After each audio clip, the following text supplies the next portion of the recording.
Welcome to this learning session today on what we have themed broken trust, how COVID has changed credibility and community trust.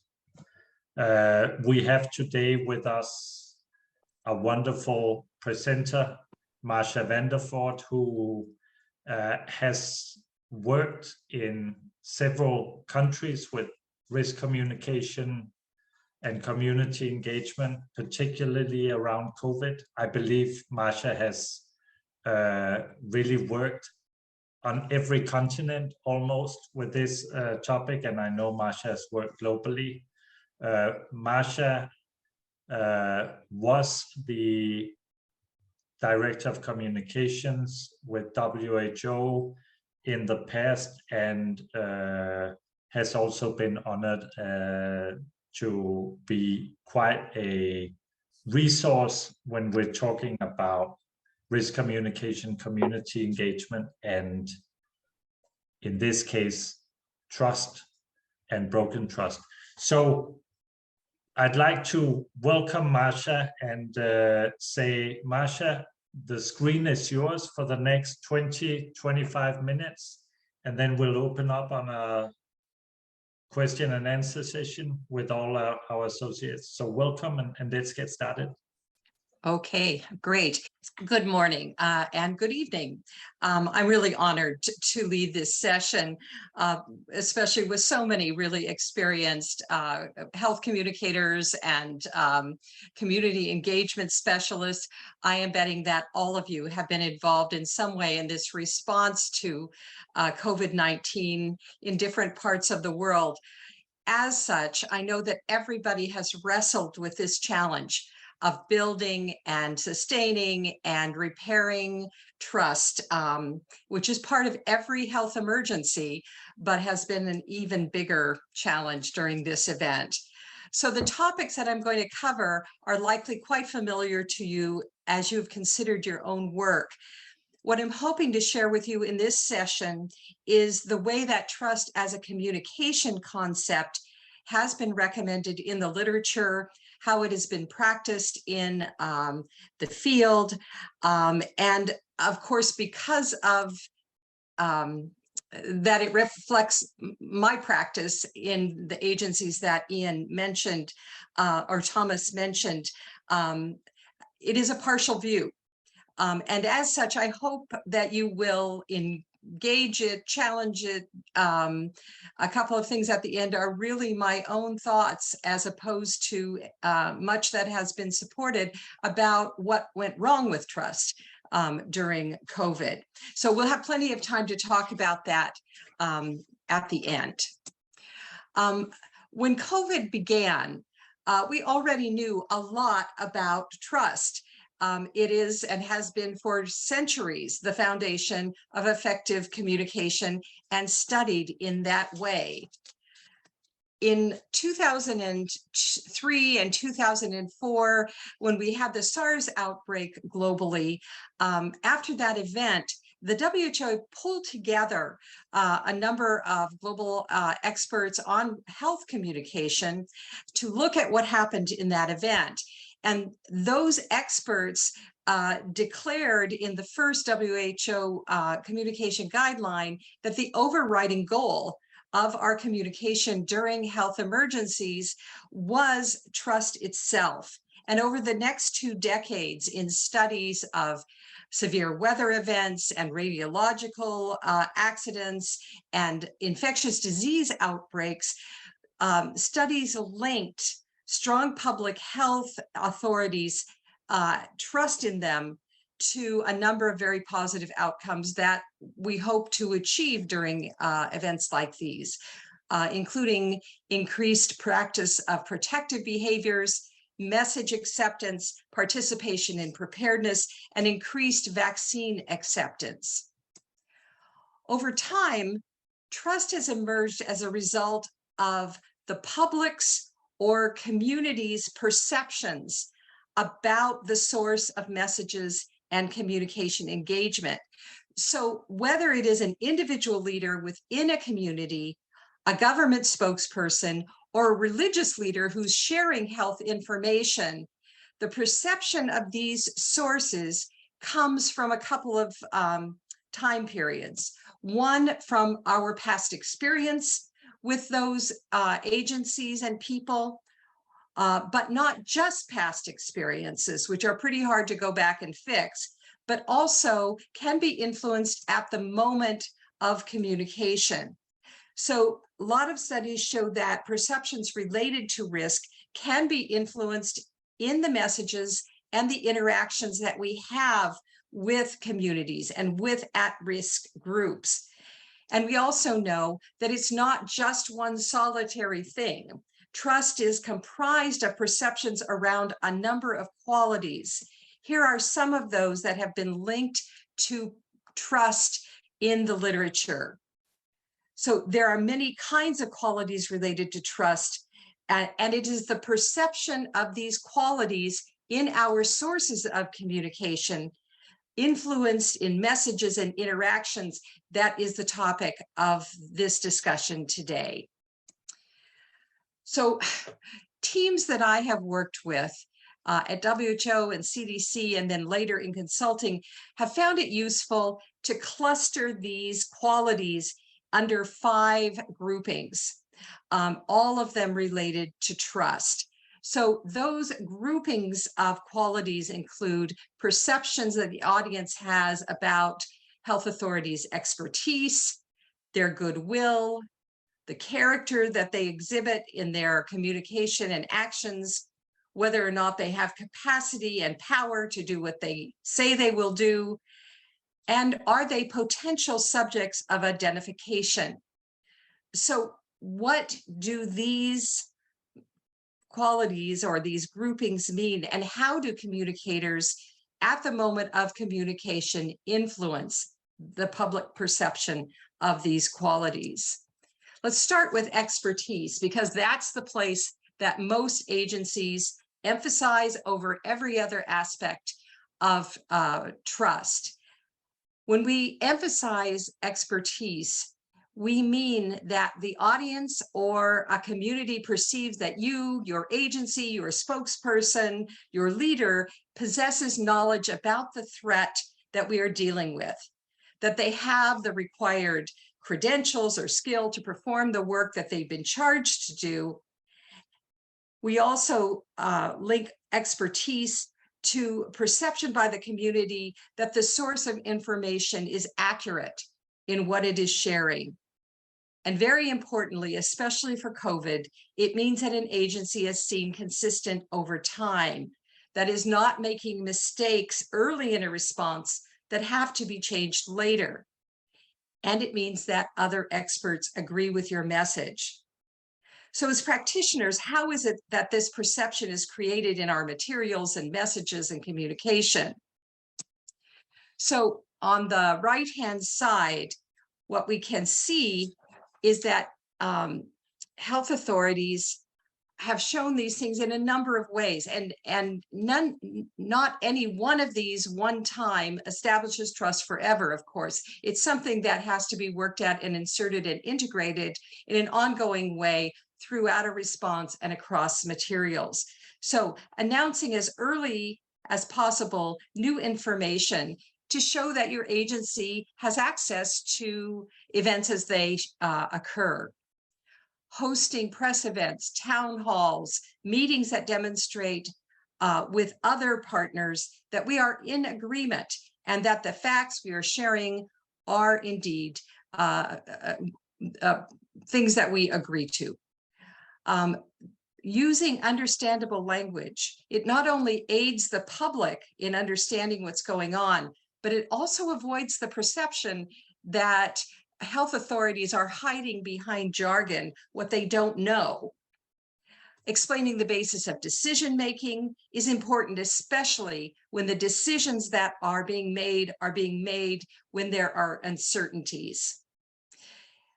We need to also set expectations that things will change, because the way epidemiology and public health science works, we almost never know at the beginning of an event everything we need to know to provide recommendations that will hold up for an entire response. As a result, those recommendations will change. Think about mask guidance.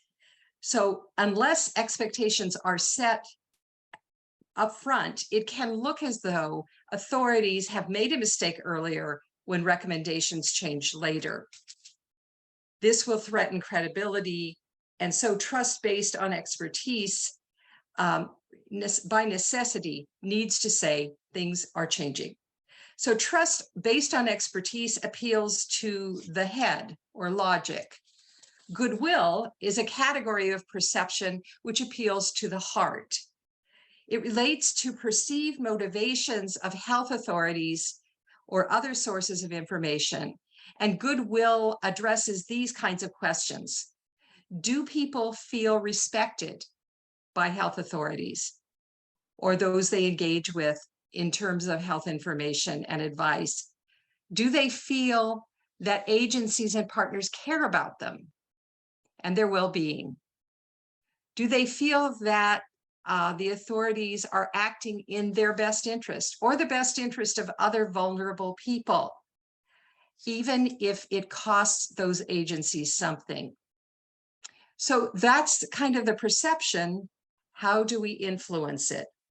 So here are a few ways. At the top of the list is listening, and it is seen as a way of demonstrating respect. A key aspect, of course, of community engagement. It is highly related, listening and community engagement, to heightened trust amongst people we hope to influence. Purposely and systematically gathering people's questions, gathering their concerns, and addressing them publicly is also another way that we show respect. Taking those concerns seriously, as opposed to times I've seen public health officials dismiss or trivialize the concerns and questions of audiences. Linking your ideas and linking your efforts to outcomes that have benefited those who are at risk is another way. And so here's an example of goodwill in action. This is Dr. Vera Etches. She's from Ottawa Public Health in Canada. She's not only describing the successful vaccination of her agency during COVID, but also linking those actions to benefits of at-risk people. So working hard to reach those currently unreached, to remove barriers, to answer questions, and to make accessing a vaccine as easy as possible. She could have just given the statistics, but instead she has added language to create a perception that the agency is concerned about benefiting those people who are vulnerable. So what about character? The perceptions of good character relate to beliefs that the audience has about the ethics and the virtue of information sources. And it relates to these kinds of questions. Do agencies treat people fairly? Are sources of information reliable? Do they follow up when they say they will? Are they honest? Are they transparent about what they know and about how they're making decisions? And here are some ways that as communicators, we can increase perception of those trusted qualities. So keeping people constantly informed increases the perception of transparency and honesty. And that means making all information available. Currently, what is known about the risk, including uncertainty and bad news. Transparency does not mean making all information available in some highlighted way, but it does mean making sure that if people are looking for information, there are places that they can find it while highlighting the things that they most need to know, the things that they're most concerned about, and the things that they're most likely to get wrong. Reliability, of course, has to do with follow-through. That means following through on stated intentions and reporting back on things that one promises. And it also means avoiding over-promising because very often we are not able, due to circumstances, to take care of everything we hope to, and maintaining deadlines as stated. Finally, when describing actions, explaining the shared values that underpin our efforts can help us to demonstrate the motives, the virtues that we are acting on. So here's an example of fairness from the UN Secretary Antonio Guterres in 2020. Early in the COVID pandemic, Guterres announced his call for action for human rights. In his remarks at the 43rd session of the Human Rights Council, he tied the program to achieving fairness and health equity, saying that a focus on human rights ensures that no one is left behind, and that a human rights perspective puts the focus on the imperative of health action and health care for everyone. The fourth dimension of trust is power, and it relates to audiences and communities' belief that agencies or leaders have capacity to solve a problem, to take actions that they need to take to mitigate risk.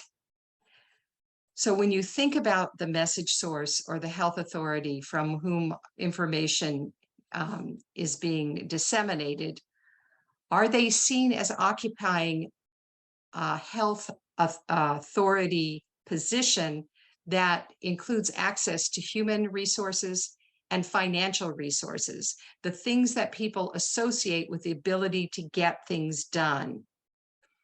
Well, looking at traditional authority in that way, it's also probably important to recognize for a moment that authority can be granted to leaders who don't have traditional authority, but are perceived to be connected in some way to an exceptional power, or have exceptional skill or capacity to make big changes. That is called charismatic leadership. Often that promises change or action that is out of the ordinary. Power is also linked, I think, in that way to dynamism and energy and capacity, but it can also be shown simply by saying there's more than one unit behind this effort, and so partnerships can also demonstrate. Some of this in power in this category is easier in communication to demonstrate than other times, but here are some of the things that we have done. Highlighting one's assigned role in a response is, of course, an easy thing to do. Hosting joint town halls, hosting press conferences in which multiple partners talk about their work together also demonstrates that, and having higher ups in those meetings to show that you have resources behind you. Then there is the use of videos and images of your teams at work, showing action, showing energy, getting things done. And then simply using action words rather than passive tense can help. We all know that public health agencies are champions at saying things like, we are working with our partners to do some grand goal, instead of talking about the actual actions that are occurring. The final category of perceptions related to trust, the final category is identification. And in essence, what that asks is, are you like me? Are our agencies and their representative considered to be similar to and reflective of the people that they serve? We tend, just by nature, to trust more those who look like us, who sound like us, and have the same background that we do, and those that are familiar. The category of identification groups these perceptions together. And all of these relate to the reason why community leaders are often so much more effective than national level officials, because those national level officials are often distant from us and different from our neighbors. And that is also why family and friends are almost always at the top of the list of those who are taken as trusted sources. So this concept seems to be particularly important with communication having to do with giving advice. Communities and audiences wonder if the advice would be followed by those who are giving it, and wonder if health officials will share their fate if we follow their advice. They wonder, are we in this together? So a meta-analysis of risk communication research between 2003 and 2016 showed that local professionals, friends, neighbors, relatives, local self-help groups, and communities are more trusted resources in general than those who are farther removed.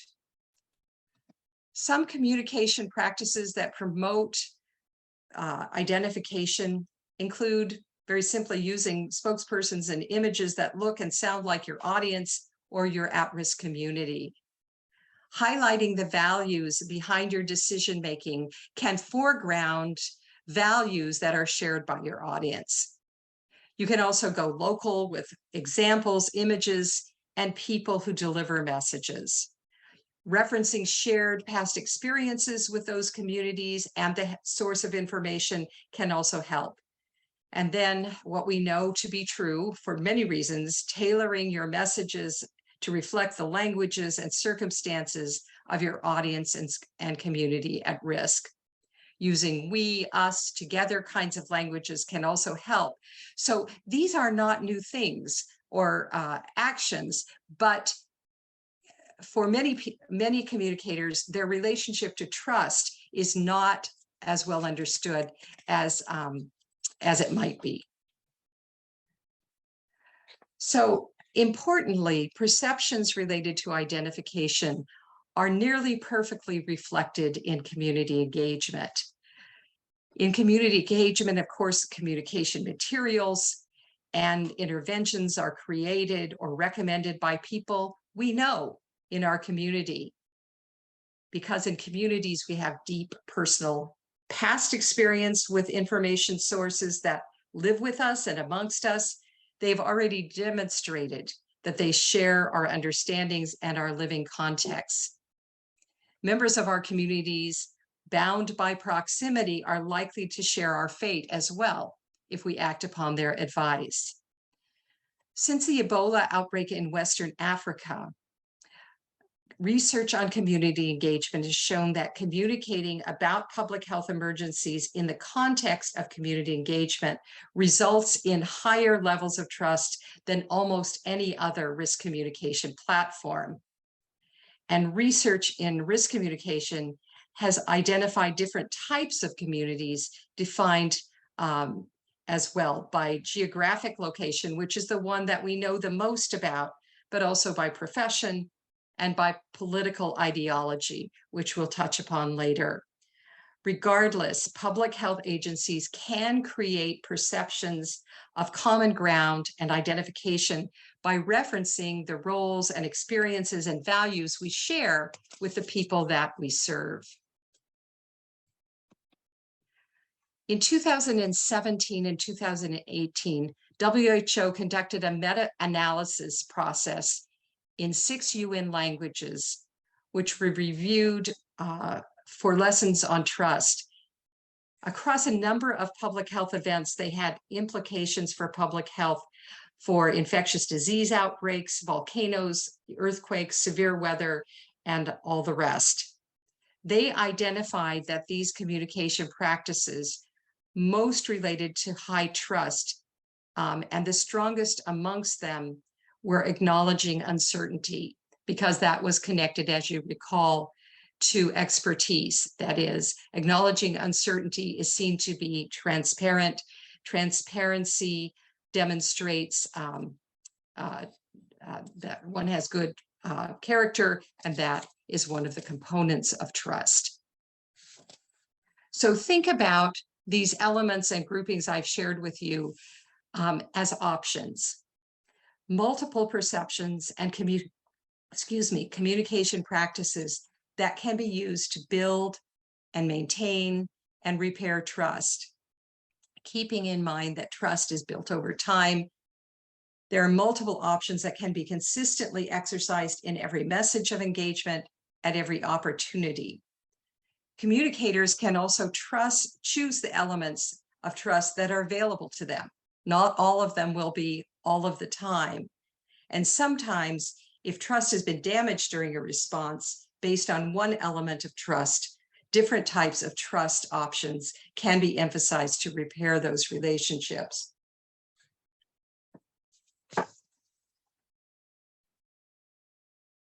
Oh, let's see. Go forward.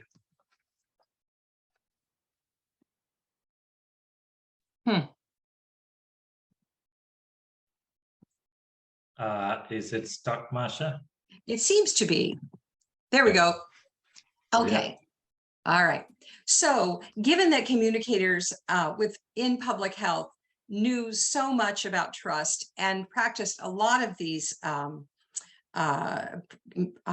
tactics, why did people stop listening? So many people stopped listening to public health agencies and governments during COVID. And why did some of these turn to misinformation and other sources that were not experts? There are lots of reasons, and I hope we will have an opportunity to share them.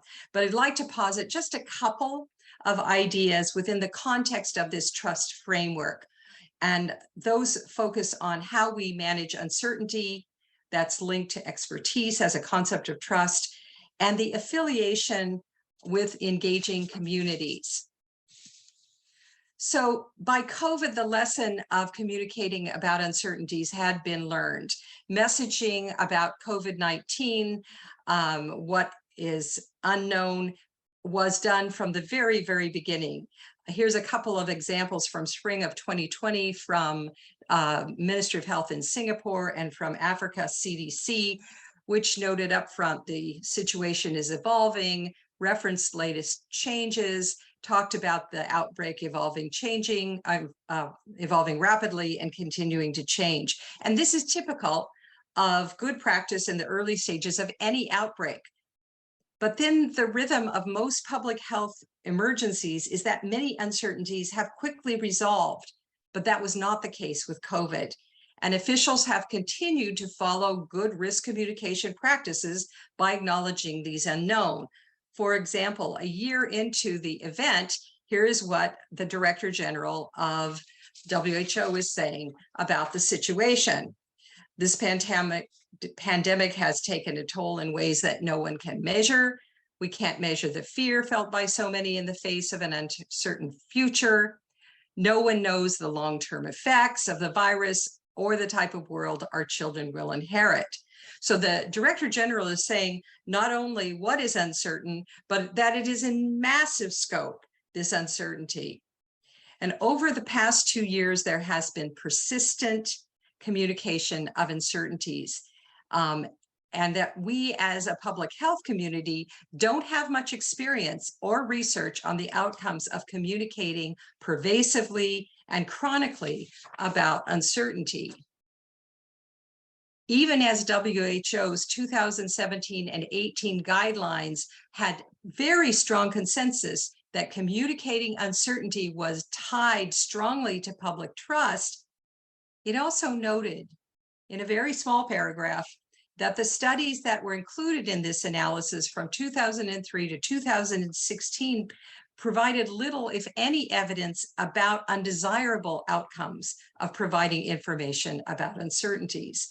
And 2 reports that were published right after that guideline was published related to the 2013 MERS-CoV response in Qatar and the H1N1 response in Canada identified instances in which explicit and pervasive uncertainty messaging may have caused government officials to appear conflicting or confused.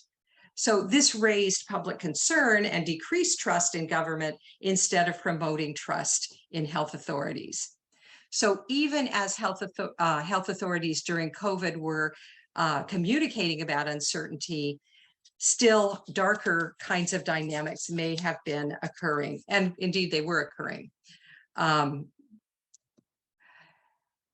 WHO pulled together in June of 2000 and July of 2020, a number of digital communication experts and academics in behavior science and economics for a consultation on what they called infodemiology that was occurring right alongside the COVID epidemic. Among them were Claire Wardle, Professor Herman Wasserman, and Professor J. Van Bevel.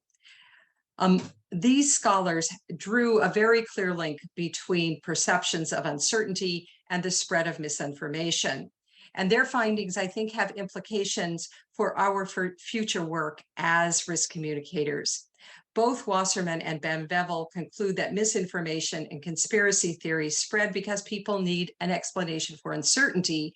And Claire Wardle, U.S. Director of First Draft, indicated that in all the years that First Draft has been tracking misinformation, COVID was the first time that misinformation had spread so consistently across borders at the scale that we saw as we were paying attention. So these scholars and others explain that at-risk populations are struggling to understand what science cannot currently explain. And some people are drawn to conspiracy theories to fill those gaps when information is unavailable and to reduce uncertainty when information is conflicting. So among the lessons that we may learn from COVID-19 is what the link is between communicating about uncertainty and the growth of misinformation. And here are some questions I think we need to ask. Is a higher level of communication about uncertainty related to the growth of misinformation? What is the threshold between effective communication of uncertainty and damage to credibility? Is it the length of time that uncertainties persist? Is it the number of disease elements that are uncertain?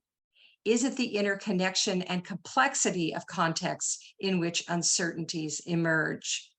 And then how must we nuance or modify the way that we communicate uncertainties to maintain agency credibility, but also to minimize the search for information from non-credible sources? So thinking about just from a trust perspective and the way that communicators look at trust, are these possible modifications? Does it make a difference if we acknowledge uncertainty and in the kind of combined fashion, say what you know and what you don't know together? When you express uncertainty, does it matter or change things if we explain steps being taken to find answers to unknown questions? Does it help if we add explanations about how decisions are being made in the face of uncertainty?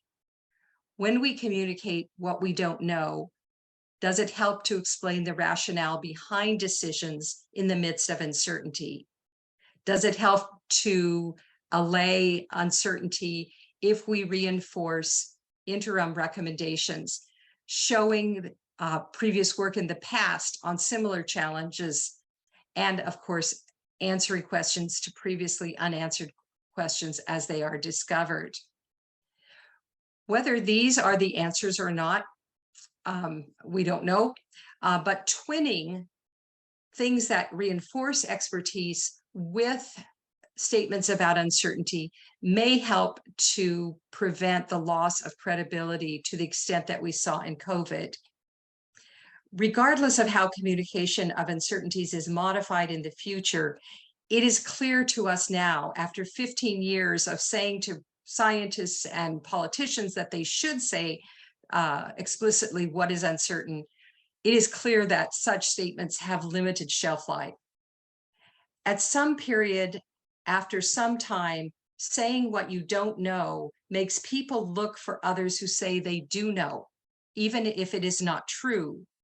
And although there may be a number of undesirable results linked to sustained communication of uncertainties, it seems very likely that these statements over a long period of time are associated with attraction to misinformation.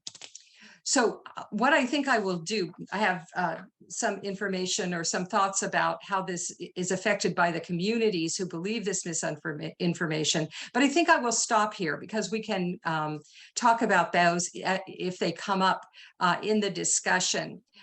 So I think this is a good place to turn this back to Thomas. Thank you. Thank you so much, Marsha.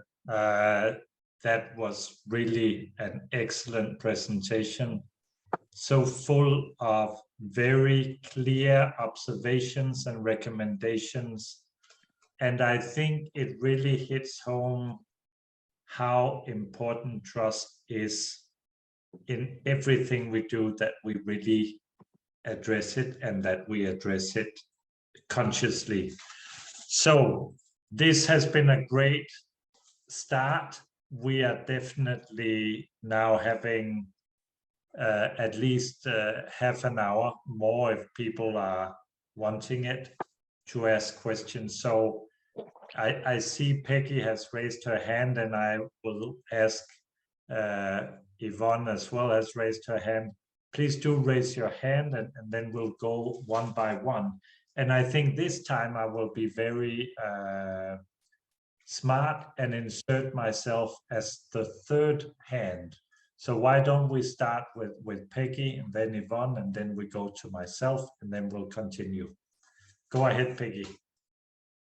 Thank you, Marsha, as usual, for an excellent presentation. My question is around this last remark that you've made about if we acknowledge too many uncertainties, people might look at other sources.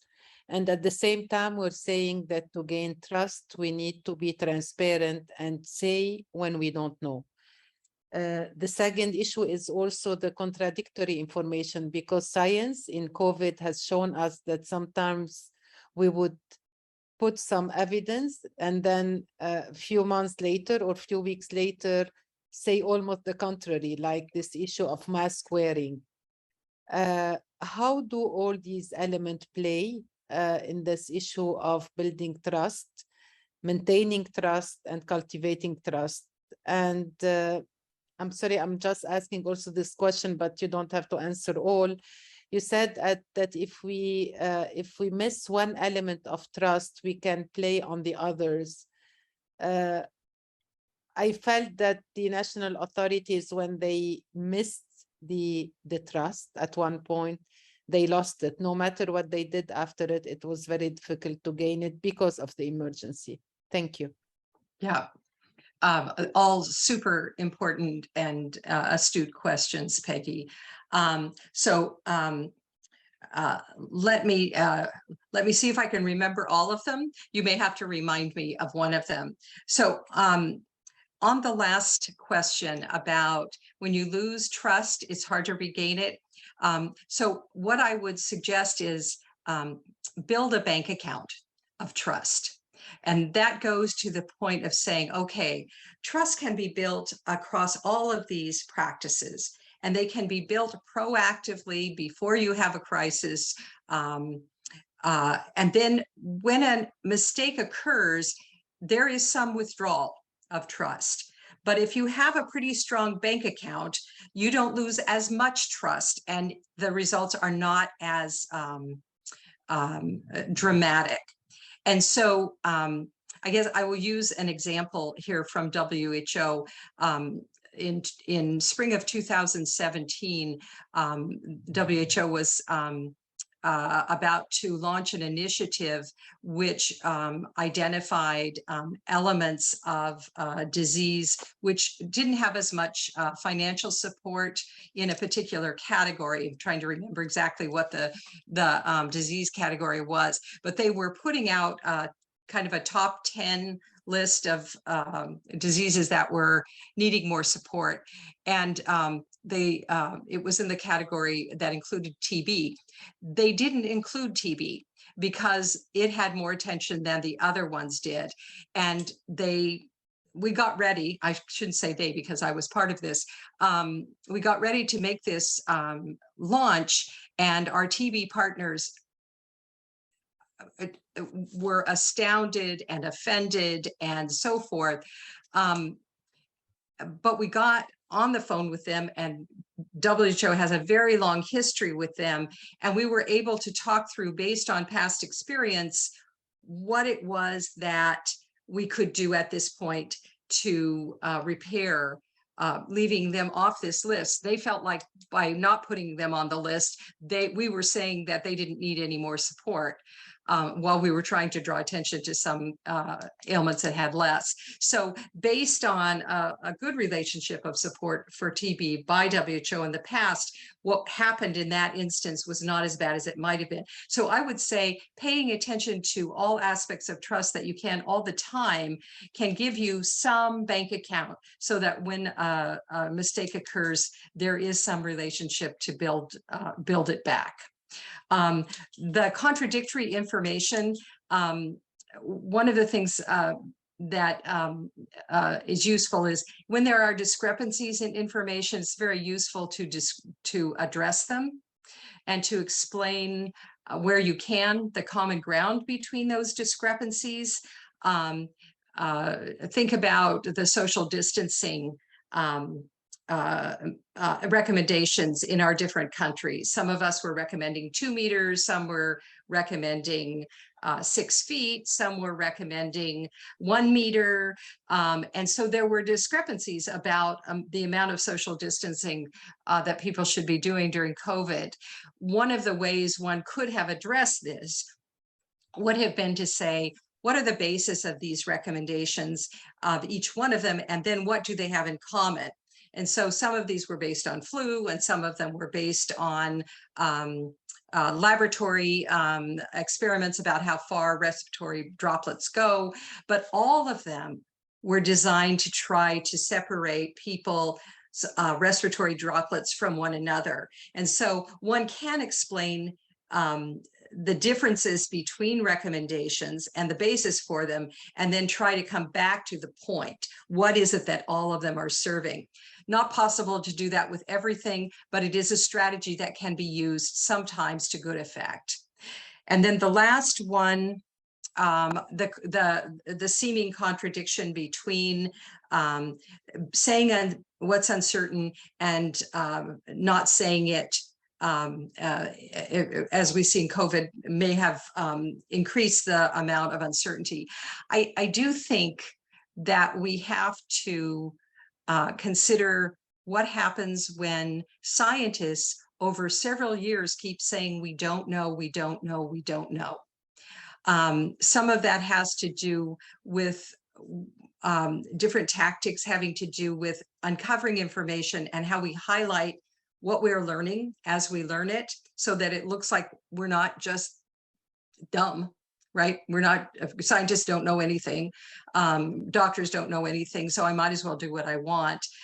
Some of it may have to do with the suggestions I posit in that slide that says maybe what we have to start doing is twinning. That is, putting uncertainty messages together with other messages that reinforce expertise. So when one says, we don't know yet what the next variant will do and how transmissible it will be, what we do know is based on the variants we've seen so far, whatever the issue is, and on from there. So combining what we don't know with what we do know, and teaching our spokespeople that those things have to go together always. So those are some thoughts. They are certainly not the only answer. They may not even be an answer, but just based kind of on what we've done in the past and the elements of expertise, those are some places I think we need to explore. Very helpful, Marsha. Thank you so much. Yvonne, do you want to? Thank you very much for this extraordinary session. I have only 10 minutes. I'm not going to take 10 minutes. I'm going to I have to give therapy. Okay, my question is, how collective self-deception is linked to the management of uncertainty through disinformation? Because I have it every day in my therapy. We all have some kind of self-deception, and we have also collective deception linked to these decisions we make, and this need of certainty that sometimes it's really impossible, and we have to work in these social emotional skills to manage the uncertainty. And well, this is my question. Yeah, so it's interesting. A number of digital scholars that WHO worked with in 2020 and their colleagues have done some studies about why people share misinformation and conspiracy theories, especially online, that may help. That is, it could be a partial answer to your question, Yvonne. And that is, many of them share misinformation, even when they know it is true or untrue, because they see it as a way to be affiliated with someone, with a community, with an ideology that is important to their identity. Okay. And so someone who is willing to engage self-deception, that is sharing of misinformation and passing it along to others, is doing it to belong, and to signal mutuality. There are other reasons they do it too, but to your point, I think it is because think about during the pandemic, most of the world at some point was locked down, cut off from other sources of identity, cut off from other sources of social interaction.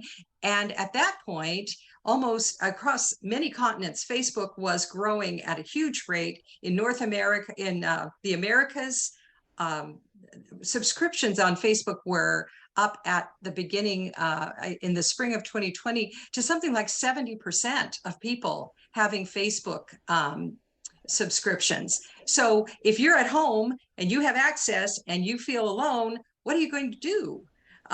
So you go to the source of conversation and connection you have. And if deception allows you to feel like, or, sort of saying, I'm going to share this misinformation because I want to belong, and I want to belong because I want to feel like a part of something as part of my identity and so forth, that may be part of it. Some of the work that's been done on these communities that believe strong conspiracy theories and so forth, it is part of an identification. We talked about identification as an important part of trust, is part of identification that resonates with who we think we are, right? Mm-hmm. And who we think we are is terribly important, maybe more important than, being healthy or following the advice of some, of a health authority. So I think identification, social affiliation, a sense of who we want to be seen as, sometimes those motives can be much stronger than,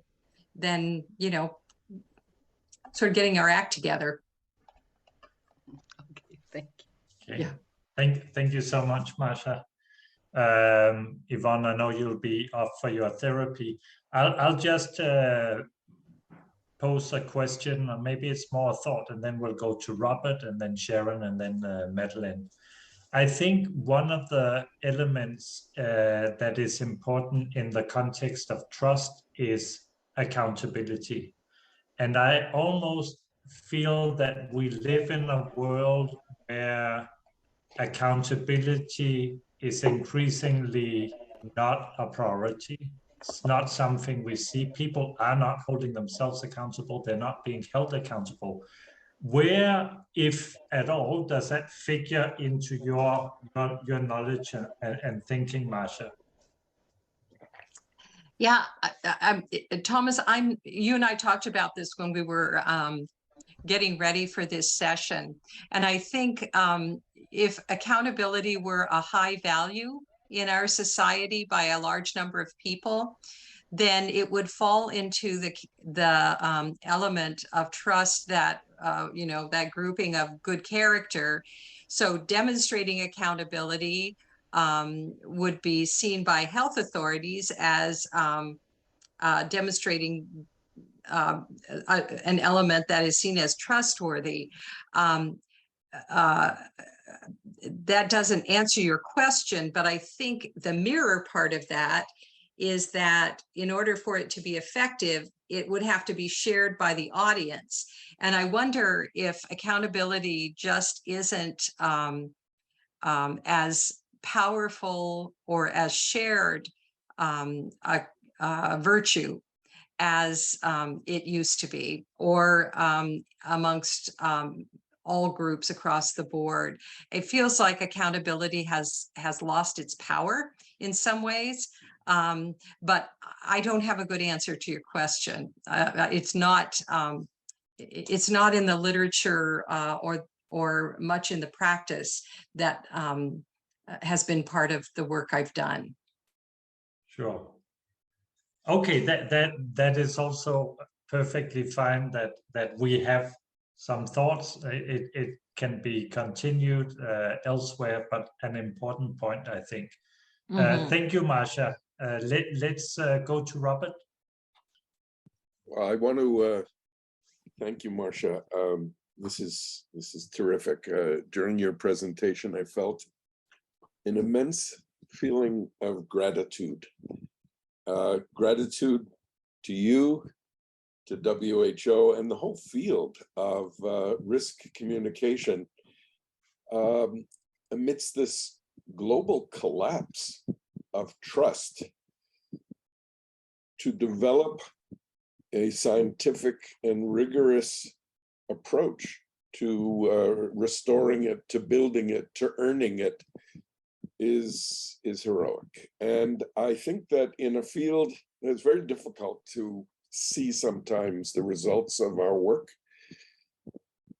I think that you should feel, and colleagues who do this work should feel, a sense of humility, but also accomplishment for saving lives. I think what we saw in your presentation was life-saving. So anyway, thank you. My question is this. Fairly early on in the pandemic, we saw that much of the advice that was being given by the standard setting agencies like WHO was not easily taken up in the poorest communities.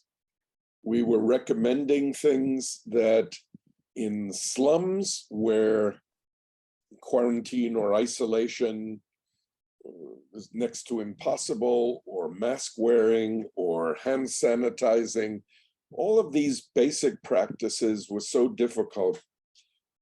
Looking back, have there been studies on how to tailor advice so that communities can find solutions even when the conditions militate against the best scientific advice?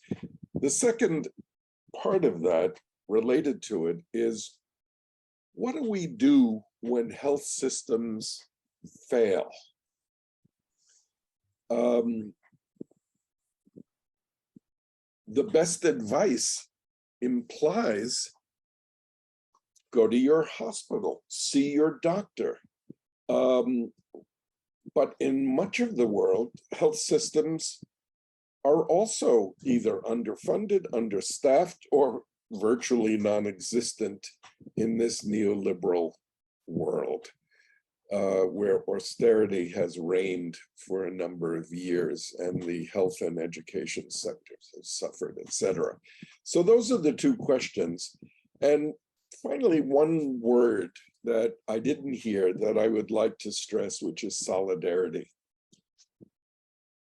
Every night at 7 o'clock, when New York City was the epicenter of the pandemic, we opened our windows and we applauded our health workers or our frontline workers.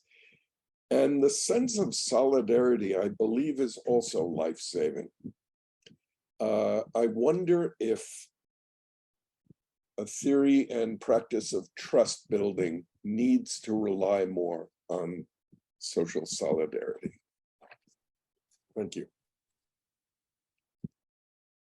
Yeah, I think you should give this talk, Robert.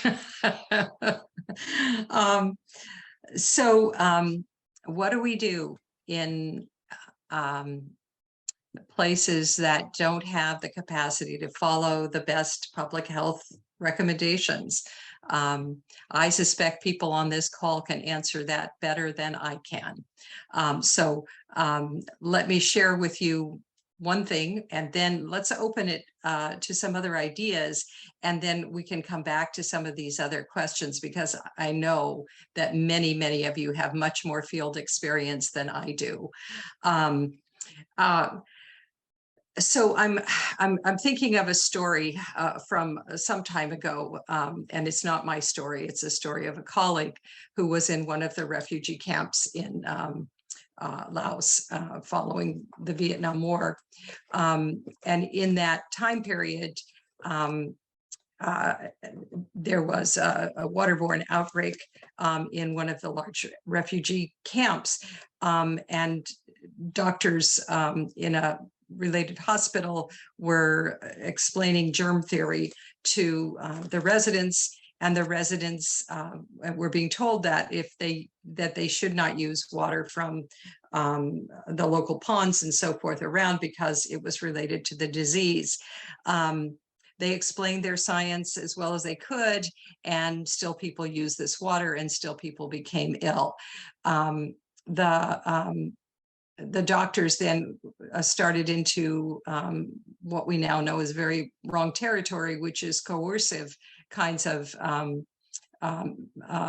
reaction, which was to say that unless people stopped using the water, they would not get certain benefits of the camp, so that they could stop spreading this disease. This did not work either. And people still use the water and still became ill. So what actually did work eventually was that one of the anthropologists, my colleague was amongst them, who were in the community trying to observe what was going on, started asking people about their understanding of the water and so forth. And it turns out that the community in the refugee camp believed that germs, or whatever it was the scientists were explaining, they didn't even know what those were, but instead they believed there were spirits that provided safety and spirits that provided sickness and so forth. And eventually the community came to recognize or connect the water in the ponds with one of the spirits that cause sickness. And they created a kind of ceremony or dramatic thing, a dramatic event that was participated in by the refugees. And they shared this story about the spirit that caused disease that lived in this water. And they took that all over camp, that skit, and people stopped using the water.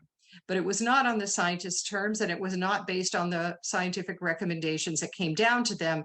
It was based on their own understanding and cultural context.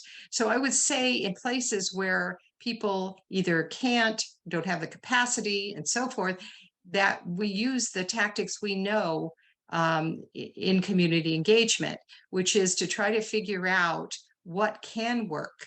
If one is able to understand how people understand the illness and help them to, in their own terms, figure out what causes disease, they can probably figure out in their own terms what is available to help mitigate that we're not even aware of. And so in the case of Africa, during COVID, social distancing, mask wearing, those things were not available.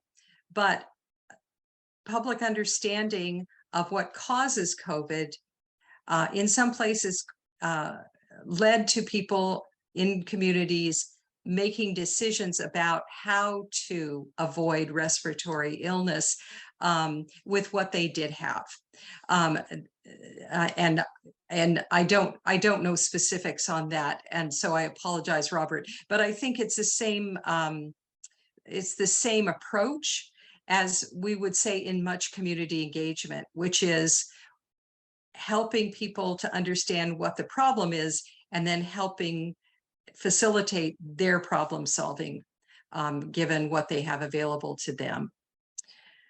So those of you in the field who know much better what works there, I wonder if people have additional ideas and examples of what they saw working and those inputs. Yeah, I think it's a good point. I think it's very contextual, of course. Maybe people can share in the chat. I'm aware there's also some comments in the chat, but let's move on to Sharon, and then Madeline, and then comment from Günther, and then we will finish off for today. Sharon, go ahead. Thanks, Thomas, and thanks, Marsha. This presentation's been just so terrific, and I think Robert's point that you've been doing kind of heroic work is true. I'm sure it's been an exhausting 2.5 years. So I have an observation and a question. The observation is I sense that in our next session on climate change, we could almost take your presentation and put it right, superimpose it into that conversation, because it's really about trust and, you know, of science and technology and medicine. I'm kind of interested in your thoughts on, you know, when we've looked at polls over the years, politicians have always been at the way bottom. You know, no one trusts politicians, they don't trust lawyers, they don't trust insurance agents. But what they've always trusted are scientists, and even in recent polls, Ipsos polls show great high trust in scientists and doctors and healthcare workers.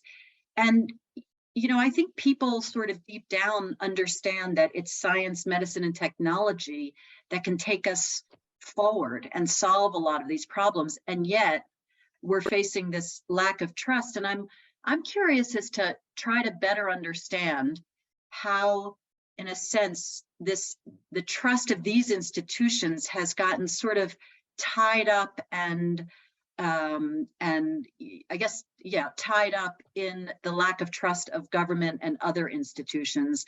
When people walk into their doctor's office or a community health center, they trust the person they're talking to, and yet it's all lumped together with overall institutions. I don't know if you have the answer or any of us does, but I think when we find that answer, we may be able to move forward on these issues and those related to climate change. Yeah, Sharon, I don't have any particular expertise, but I do think when you pit science against freedom, as some people experienced the social distancing, closed down and so forth, and you pit science against one's livelihood and the economy, I believe science is going to lose every time.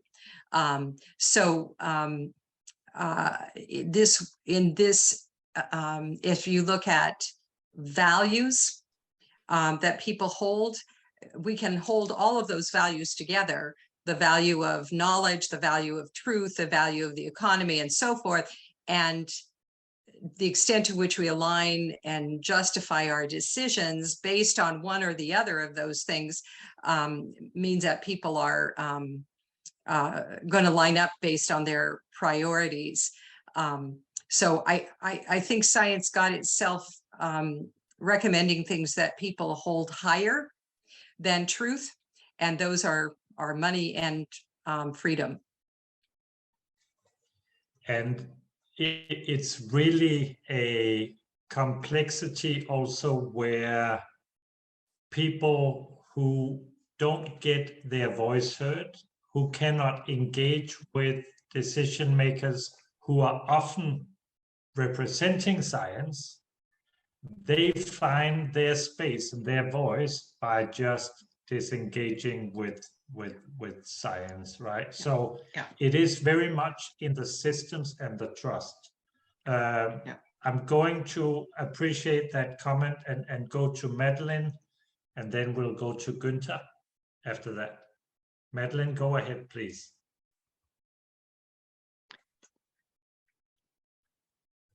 Madeline, you're on mute.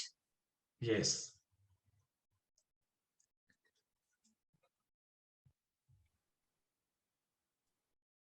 Can you hear me now? We We can. hear you now. Great, okay. Thank you very much, Marsha. It was really a very thoughtful and fascinating presentation. I have a couple of questions. One, first of all, to say that I joined a little late, so you might have already discussed this. But, on one hand, we talk about trust and having, a value base and being very much connected to people, right? Your family circle and your community circle. But on another hand, I found, especially when I was working in the area of H1N1, that people sort of trust, there was a part of it that was also aspirational. So that, when we put celebrities and well-known figures in front of them, even though they weren't like them necessarily in many ways, there was a part of it that was specifically aspirational, that they wanted to be like them, that somehow there was some kind of connection there. And so I know this is all like a recipe, there are bits of this and bits of that. Yeah, sure. That's one area. The other area is this whole area that you talked about, which I think is so fascinating, is, consistency of message, and also how messages have to evolve, possibly, because there's a changing circumstance and changing recommendations. But I was also, sort of taken by the fact that when I went to Kenya during this period, everything was so clear. You walked out of the house and you wore a mask. There was no ifs or buts. That was it. And it didn't change. It was a given. And if you didn't do that, you had to. They wouldn't put you in jail, but they placed you in community service where you would have to clean streets. That was your punishment, where you'd be very embarrassed, possibly. But everything was clear. It was simple and clear. And so I sort of wondered how you thought about all of this, whether that's, you consider that a part of culture, or a part of, whether we should be doing this to audiences, or whether you do what works, even though there might be evolving knowledge. Sure. Let me take the aspirational first, and then the second question next.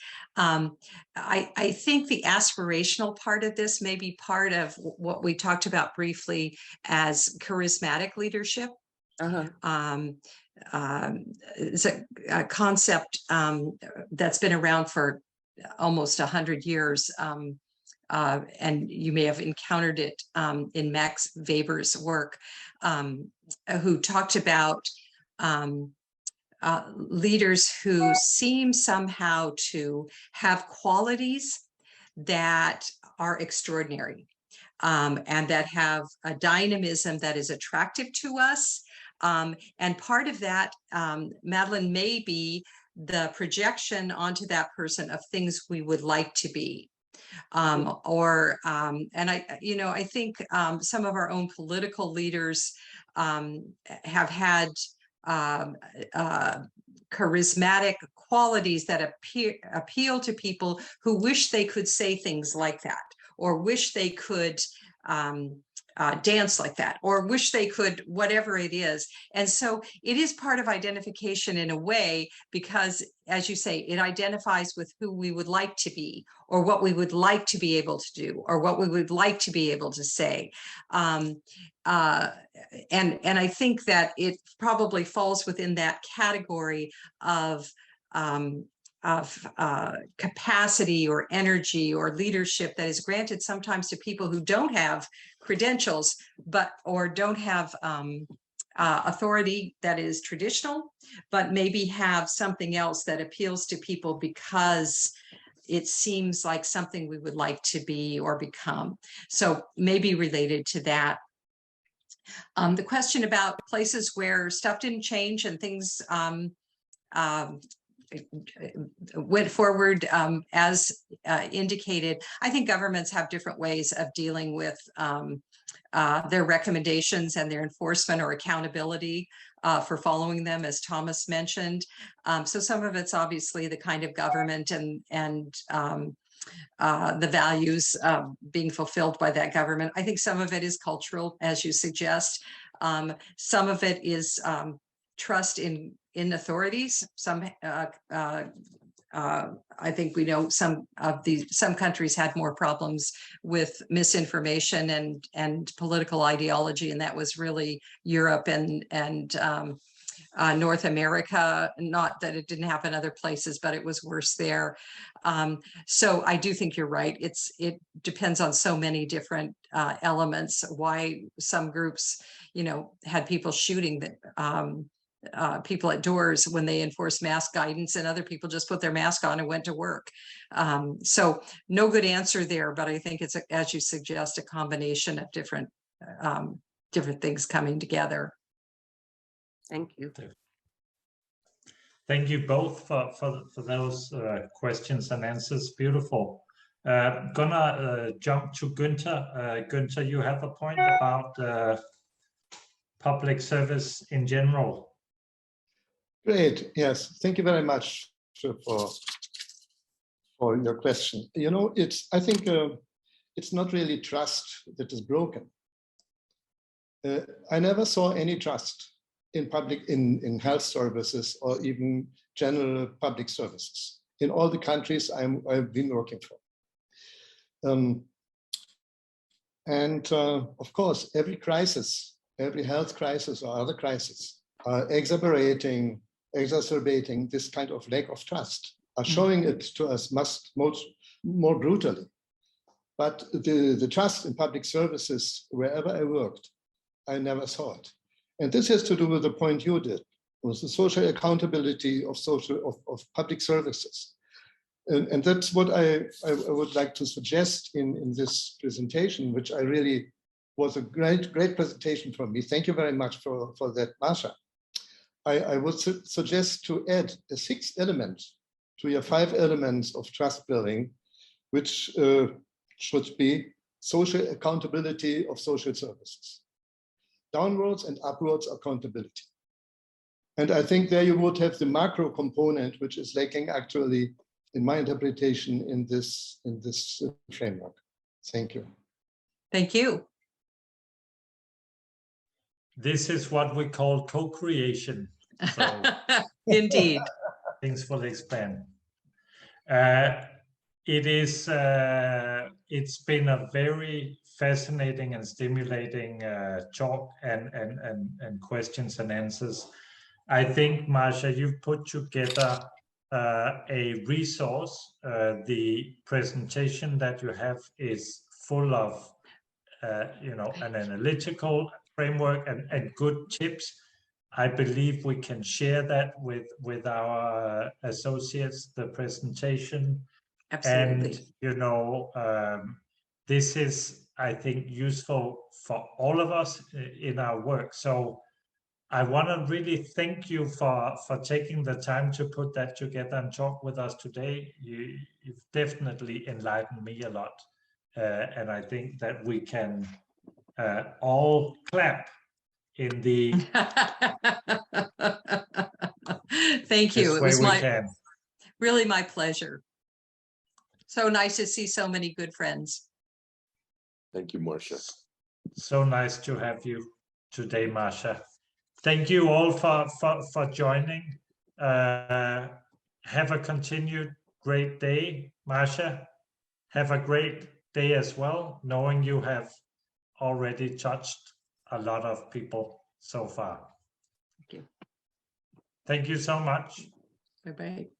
Bye, everybody. Bye-bye. Bye. Thank you. Thank you.